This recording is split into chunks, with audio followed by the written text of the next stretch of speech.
Fala pessoal, boa tarde a todos, sabadão. E nada melhor do que a gente conversar aqui sobre o informativo 894 do STJ, né? A nossa corte cidadã aí. Pessoal, quero estar comentando aqui o primeiro julgado, né? Sobre direito penal, crimes contra a administração pública e lei de lavagem de capitais, né? No mês de maio, o STJ condenou, né, o ex-governador do Acre, esqueci o nome dele agora, a mais de 20 anos de prisão no regime fechado, né, por diversos crimes ali, fraude à licitação, peculato de desvio, corrupção passiva, lavagem de dinheiro e organização criminosa. E, né, nessas diversas condenações aí, várias questões aí foram debatidas, né, pela defesa, pelo Ministério Público. O esquema era o seguinte: havia uma licitação ali para, enfim, contratar uma empresa, né, para que ela disputasse o certame e lograsse ou não vencedora. Porém, o que fez ali os envolvidos, né, o secretário, o governador, os empresários, eles fraudaram o certame mediante uma ata de preços, né, que era do setor federal, e eles utilizaram para ocorrer a dispensa de licitação. Ocorrendo a dispensa de licitação, eles contrataram a empresa que eles queriam. Vamos imaginar a empresa Alfa, que o direito traz. E essa empresa, ela começou a executar complexos trabalhos de engenharia, asfaltamento rodoviário, o que em tese exigiria uma licitação, pelo o alto valor, né, do contrato. Porém, foi dispensada com base nessa ata, que foi utilizada para burlar, né, o sistema. E aí, como houve essa fraude, e ainda mais um contrato superfaturado, um valor que não era o valor real, esses valores passaram a ser desviados. Aí que entra, primeiro crime, fraude, agora entra o peculato, desvio. Ou seja, a empresa alfa, trazida pelo direito, subcontratou a empresa beta, porque a empresa alfa não tinha capacidade para executar aquele serviço. E era empresa ligada ao governador. E aí o governador subcontrata essa empresa beta e solicita ao empresariado da empresa beta recebimento de vantagem para que essa empresa seja subcontratada, né? E assim ganhar a parte dela, e o governador e os restos iam ganhar a sua parte também. E aí, né, houve um sofisticado esquema. Parte desse dinheiro era passado para pagar os apartamentos de luxo, o carro de alto padrão do governador. E também todo esse dinheiro, né, ele tinha que ser ocultado, dissimulado, integrado, ou seja, lavado. E aí teve toda a investigação e chegou-se, né, ao desvendamento, né, desse esquema criminoso. Quais foram ali as questões suscitadas pela defesa? Primeiramente, a defesa técnica no patrocínio do governador sustentou a irregularidade na cadeia de custódia da prova. Por que sustentaram isso aí? Pela ausência de lacre ou de ficha de acompanhamento do que foi apreendido, né? Dos computadores, os celulares e os tablets que foram apreendidos ali. Mas o STJ falou, para rebater esse argumento da violação à cadeia de custódia da prova, disse que toda a extração feita pela Polícia Federal seguiu o procedimento operacional padrão da Secretaria de Justiça e Segurança Pública, né, do Ministério da Justiça, e que não havia ali demonstrado qualquer atos efetivos de violação à integridade da prova, porque foi tudo espelhado via hash, né, aquele código alfanumérico, né, que diz que toda a prova que foi coletada ali no vestígio é a mesma que foi apresentada no processo. Esse código é o meio que DNA, né? Então ele demonstra, em tese, que se houve alguma alteração na prova, aquele código ele vai mudar. E aí não vai ter, digamos assim, o princípio da mesmicidade íntegro, né? Porque a prova tem que ser a mesma. Então o princípio da mesmicidade é isso. Que aquela prova que foi coletada é a mesma prova que foi apresentada no processo. E aí o STJ falou, olha, tem o código numérico hash e eventuais ausências de lacre ou ficha de acompanhamento é mera irregularidade que deve ser sopesada, ou seja, valorada com todo o conjunto probatório, todas as demais provas do processo. Isso por si só não implica a nulidade da prova. Tá bom? Então, primeiro ponto, o STJ rebateu esse argumento aí. Agora, com relação ao crime de contratação sem licitação. Está ali previsto no artigo 89. Hoje nós temos os crimes contra a administração pública, sobretudo os crimes de fraude à licitação, no Código Penal, gente. Não está mais na lei de licitações, lá na parte final, que tinha penas muito baixas. Hoje, as penas estão bem, assim, mais graves, né, em relação à lei antiga. E, com base nisso, ele foi condenado na lei antiga, né, porque a lei nova é de 2021. A lei nova de licitações, né, salvo melhor juízo, 2021. E foi antes, né, os crimes foram praticados antes. Então ele pegou a lei mais benéfica. E para fraudar essa licitação, foi aquilo que eu disse.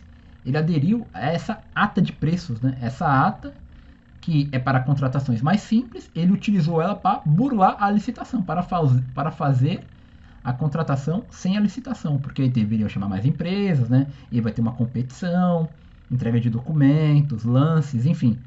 Tudo isso foi feito, essa ata, para burlar esse certame, né? Com relação ao crime de peculato desvio, que é você subtrair, né? Peculato é um furto.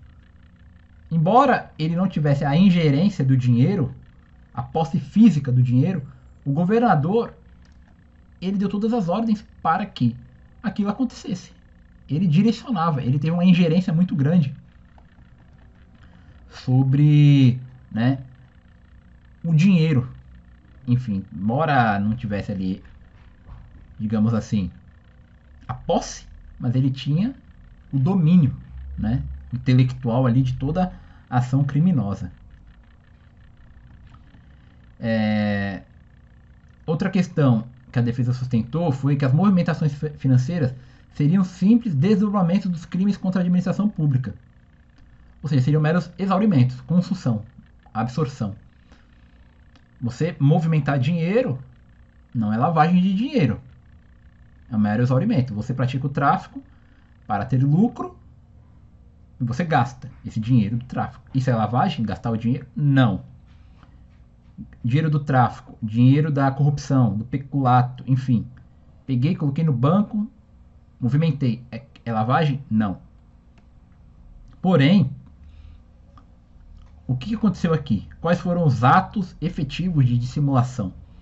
A constituição de pessoas jurídicas em nome próprio de familiares. Foi o que o governador fez.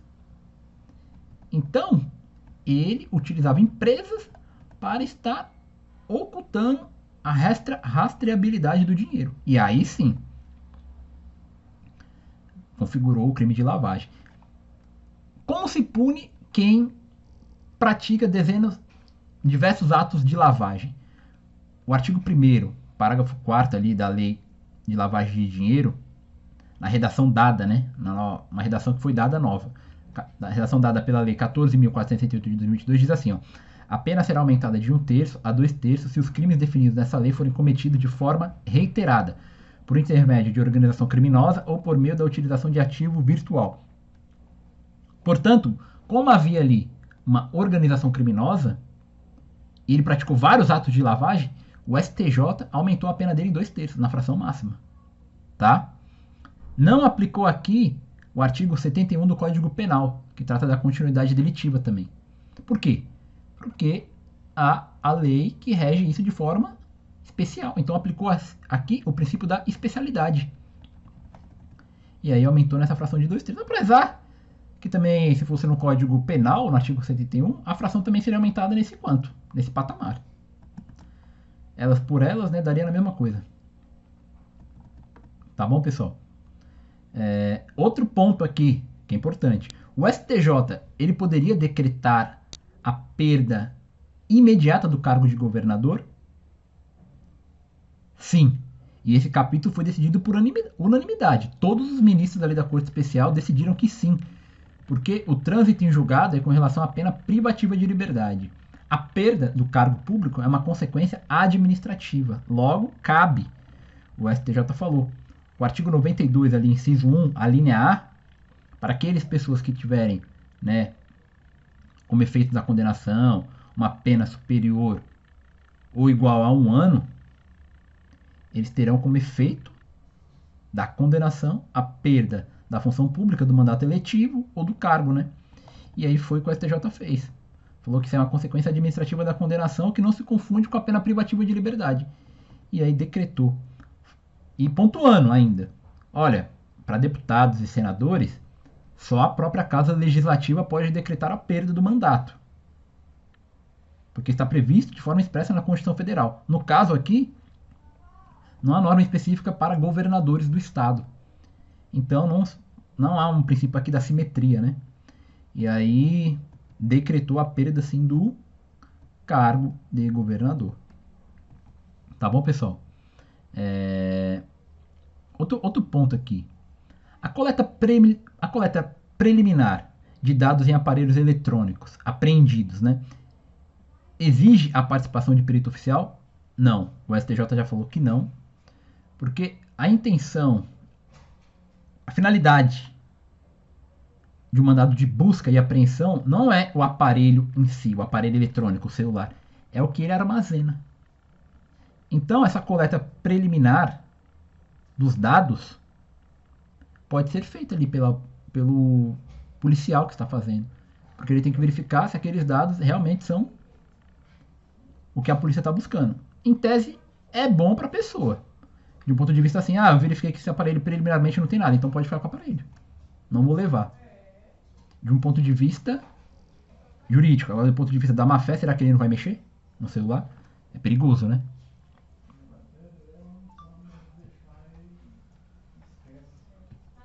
Pessoal, vamos continuar aqui agora no próximo julgado, né? Vamos lá para direito processual penal.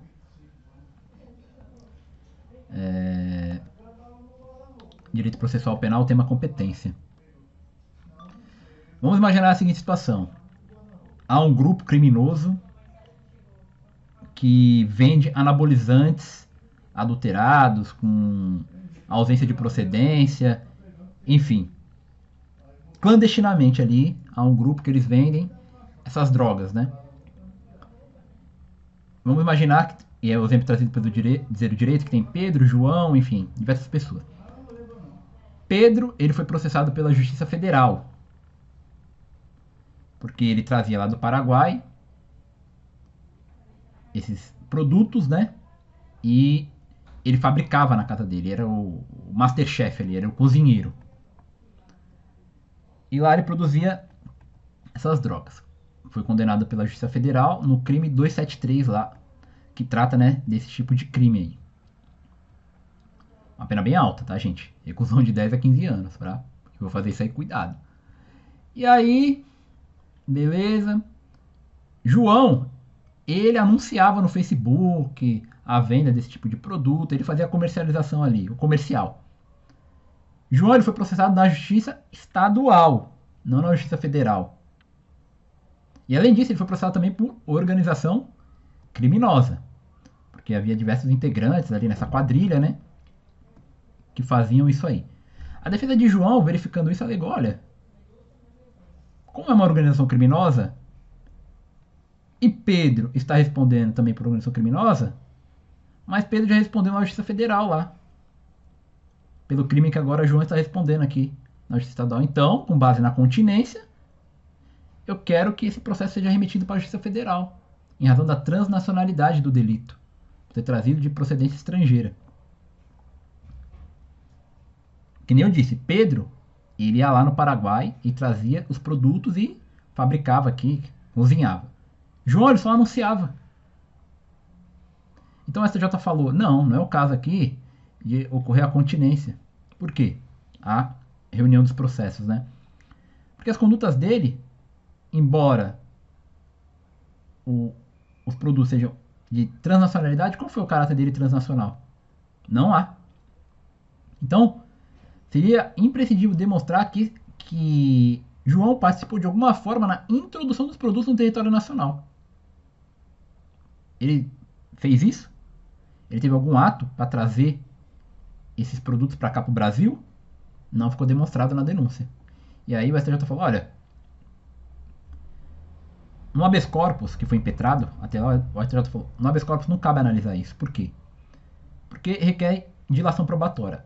Para eu saber se realmente deve ser remetido para a Justiça Federal, eu vou ter que me excluir na prova para verificar se ele teve alguma participação nessa introdução.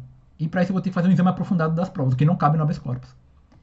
E aí houve uma decisão de não conhecimento do habeas corpus, tá bom? E é isso, né, pessoal? Esse foi o segundo julgado aí.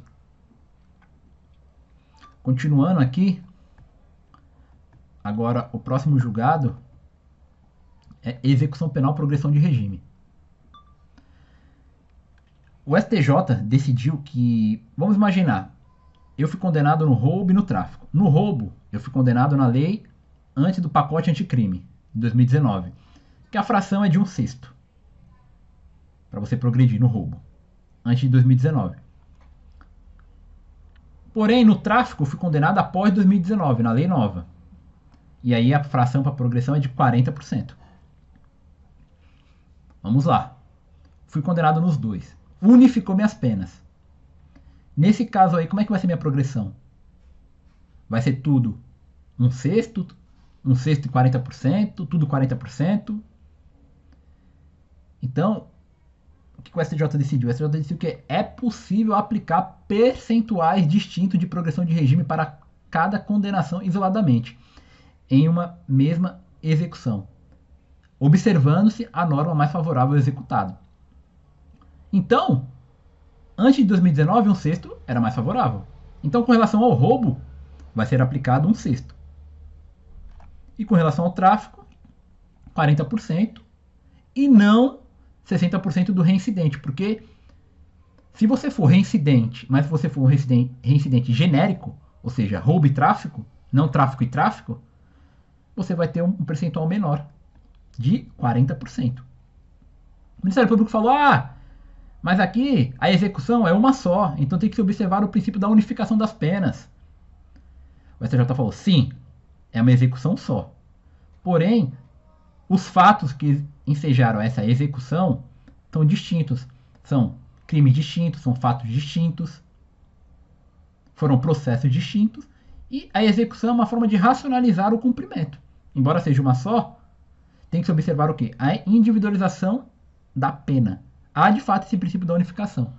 Mas a STJ falou, há de ser observado também o princípio da individualização da pena, aplicando para cada crime uma fração diferente. E não se trata aqui de combinação de leis.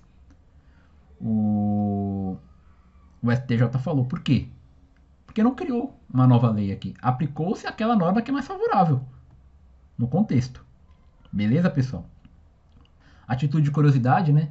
Depois da lei lá denominada Lei Antifacção, né, o Marco Legal de Combate ao Crime Organizado, as frações estão distintas. Então você aí que cometeu um crime hediondo ou equiparado a hediondo, como tráfico, é 70%, viu, amigo? Hoje em dia, cabelo branco vai surgir que nem os meus aqui na cadeia, hein? Cuidado, o pego aí. Se você for reincidente, então é 80%. Então, e outra, se você for condenado no crime hediondo com resultado morte, nem se fala então, né? Vai mofar lá. Tá? Então, cuidado aí no que você for condenado. E agora, pessoal, o último julgado aqui é execução penal, remissão da pena pelo estudo, né? Para quem não sabe, a remissão ele é um benefício da execução penal. Se você trabalhar e você estudar, você vai ter ali um abatimento na sua pena. A cada 3 dias de trabalho, você diminui um dia na pena. A cada 12 horas de estudo, também. Nas 12 horas de estudo, tem que ser dividido em 3 dias. Então, você pode estudar por dia 4 horas. E o trabalho A carga horária ela não pode ser inferior a 6 e nem superior a 8. Então você trabalha ali, beleza, legal, bacana, tá trabalhando, estudando, diminuindo a pena. A remissão é para aqueles que estão no regime fechado ou semiaberto, no caso do trabalho, e no estudo, inclusive, é possibilitado você remir a sua pena estando no regime aberto ou em livramento condicional. Tá certo? Desde que você esteja credenciado em instituições que tenham convênio, né, com o CNJ ali, reconhecida pelo MEC, tá? Então você que está no regime aberto ou em livramento condicional, é bom você procurar um estudo aí, né, para diminuir a sua pena, né, e terminá-la mais rapidamente. Agora, a questão aqui trazida pelo STJ é o seguinte. Vamos lá. Você... Três situações diferentes aqui, vamos lá, pessoal.